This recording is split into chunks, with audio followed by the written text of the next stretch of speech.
खबर सामने आ रही है। एल्विश यादव के घर फायरिंग हुई है। गुरुग्राम में एल्विश के घर के बाहर गोलियां चली है और एल्विश के घर पर 3 से 4 राउंड की ये फायरिंग हुई है। सुबह करीब 5 से 6 बजे के बीच की ये घटना है। इस वक्त की बड़ी खबर आपके टेलीविजन स्क्रीन पर। यूट्यूबर एल्विश यादव के घर के बाहर गोलियां चली हैं।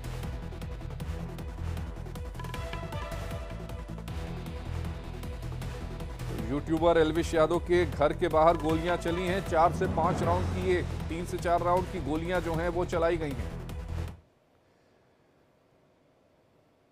तो ये एल्विश यादव का घर है जहां पर गोलियां चली हैं।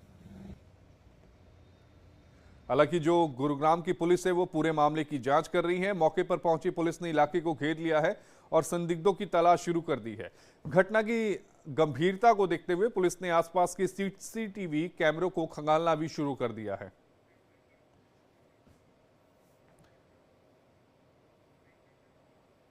और इसी खबर पर ज्यादा जानकारी के साथ हमारे सहयोगी रजनीश भी हमारे साथ फोन लाइन से जुड़े हैं। रजनीश, एल्विश यादव के घर पर फायरिंग हुई, मुझे ध्यान में है इससे पहले जुलाई के महीने में जो हरियाणा के सिंगर हैं राहुल पर, उनके भी घरों के बाहर फायरिंग हुई थी।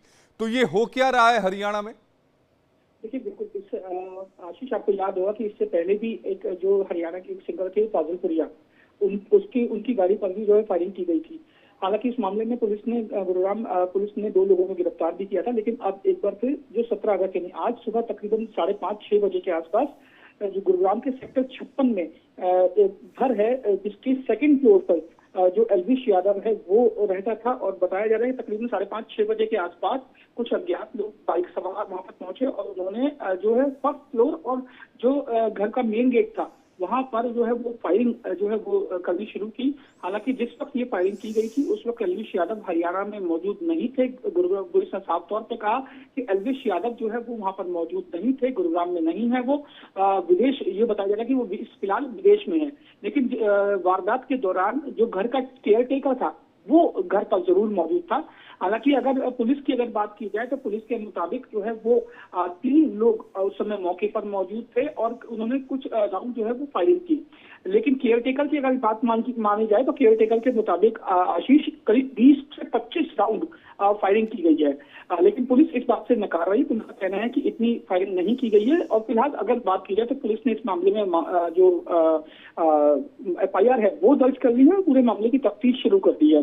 केयर टेकर की अगर बात की जाए तो 2 लोग जो है वो बाइक पर बैठे हुए थे और एक शख्स घर के बाहर खड़ा हुआ, उसने साफ तौर पे घर के मेन गेट जो स्टील का गेट था उस पर फायरिंग की और फर्स्ट फ्लोर पर फायरिंग की, जबकि एल्विश यादव सेकंड फ्लोर पर रहता था।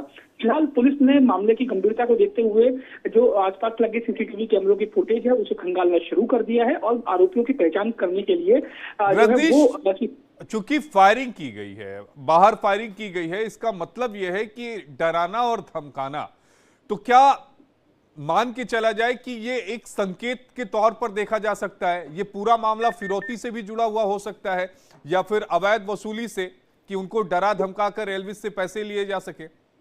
देखिए, बिल्कुल आशीष, एक तो ये मामला हो सकता है कि डराने का मामला हो सकता है, फिरौती का मामला हो सकता है, इसके अलावा आपसी रंजिश का भी ये मामला हो सकता है। कुछ भी मामला इस समय हो सकता है क्योंकि जाहिर तौर पे जिस वक्त इस वारदात को अंजाम दिया तो उस वक्त एल्विश यादव घर पे मौजूद थे नहीं थे।